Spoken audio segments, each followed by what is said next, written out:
سلام، همی هستم. امروز میخواهم در مورد روش ذخیره آب در مواقع اضطراری با شما صحبت کنم. ممکن است در مواقع اضطراری مثل طوفان زمستان یا زلزله سیستم لوله کشی شما به طور موقت از کار بیفتد. اگر چنین چیزی اتفاق افتاد، باید منابع آب سالم دیگری را برای آشامیدن پیدا کنید تا موقعی که سیستم آبرسانی شما تعمیر شود. اگر این اتفاق بیفتد، آب گرمکن شما می تواند 30 الی 80 گالن آب برای نوشیدن، پخت و پز و بهداشت شخصی برایتان فراهم کند. این ویدیو به شما 3 نکته را نشان می دهد که بدانید چگونه می توانید قبل از وقوع موارد اضطراری از آب گرمکن منزلتان آب دریافت کنید. بهتر است با 3 چیزی که می توانید امروز انجام دهید شروع کنیم تا بیشتر برای مواقع اضطراری آمادگی داشته باشید. اول جای آب گرمکن خانه را پیدا کنید. آب گرمکن‌ها در اکثر خانه‌ها معمولاً در زیرزمین یا گاراژ و در آپارتمان‌ها و خانه‌های پیش ساخته در گوشه کمد قرار دارند.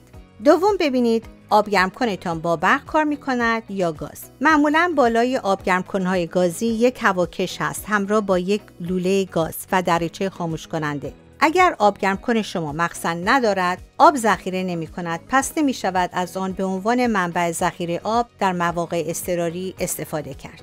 سوم، دریچه خاموش کننده مخزن آب گرمکن را پیدا کنید. اگر لوله‌ای در خانه شما ترک بردارد، این دریچه خود به خود خاموش می شود. مطمئن شوید که در زمان وقوع یک فاجعه عظیم، هر نوع آبی که در داخل منزل یا مخزن آب گرمکن وجود دارد، قابل استفاده است. در اکثر خانه‌ها دریچه‌های خاموش کننده مخزن آب اضطراری معمولاً در زیرزمین یا فضای زیربنای ساختمان یا در گاراژها قرار دارند. در آپارتمان ها می توانید این دریچه ها را زیر سینک آشپزخانه یا کنار آب گرمکن پیدا کنید.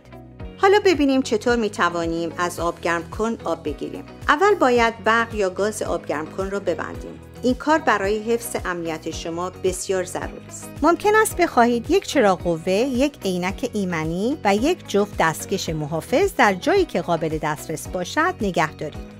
برای آب گرمکن برقی، جعبه برق را پیدا کنید و سوئیچ برق را قطع کنید. برای آب گرمکن‌های گازی، پیلوت را ببندید ولی پیچ پیلوت را کاملا نبندید. سپس شیر فلکه مخزن آب گرمکن را ببندید به طوری که در جهت عقربه‌های ساعت بچرخد تا کاملا بسته شود. این شیر فلکه به شکل دورانی یا صاف است. مرحله بعدی این است که اجازه دهید هوا وارد آب گرمکن شود. اینطوری آسان‌تر میتوان از آب گرمکن آب گرفت. به 2 روش می شود این کار را انجام داد. اول می توانید شیر ایمنی را که در کنار مخزن هست باز کنید، دسته را طوری بچرخانید که به سمت بالا یا به سمت بیرون باشد. یا اینکه می توانید برای خروج آب از داخل آب گرمکن تمام شیرهای آب گرم خانه تان را باز کنید. دریچه تخلیه آب زیر آب گرمکنتان را پیدا کنید. این دریچه شبیه شیر آب خارج از خانه است یا پیچی دارد که می توانید بازش کنید تا آب از مخزن آب گرمکن خارج شود. یک ظرف تمیز ضد عفونی شده زیر دریچه بگذارید تا از آن آب دریافت کنید. اگر جای ظرفتان تنگ بود، باید یک شلنگ ضد عفونی شده را به دریچه وصل کنید تا آب از مخزن آب گرمکن به ظرفتان جاری شود. حالا آماده ای تا از آب گرمکن آب بگیرید. لازم است قبل از شروع این کار توجه داشته باشید که آبی که از آب گرمکن می آید بسیار داغ است و توصیه می شود که از دستکش ضخیم و عینک ایمنی استفاده کنید. برای استخراج آب، شیر آب را بچرخانید یا پیچ آن را به طرف چپ بگردانید. سپس آن را ببندید که جریان آب متوقف شود. این مرحله را چند مرتبه تکرار کنید تا مخزن آب گرمکن خالی شود. تمام آبی که از آب گرمکن خارج شده باید قبل از مصرف برای آشامیدن، تهیه غذا یا بهداشت شخصی تصفیه یا فیلتر شود. چندین روش برای تصفیه آب وجود دارد که شامل جوشاندن آب، تصفیه با کلور بدون بو یا استفاده از فیلتر آب شخصی است.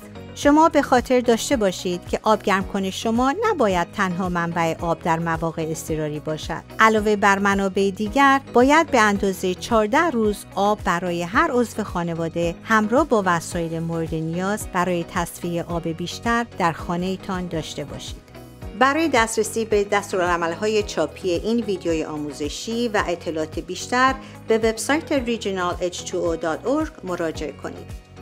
در اینجا یاد می‌گیرید که چگونه به درستی آب تصفیه و ذخیره کنید و چطور ظروف آب خود را ضدعفونی کرده و از آب گرمکن خودتان نگهداری کنید. از وقت و توجه شما متشکرم.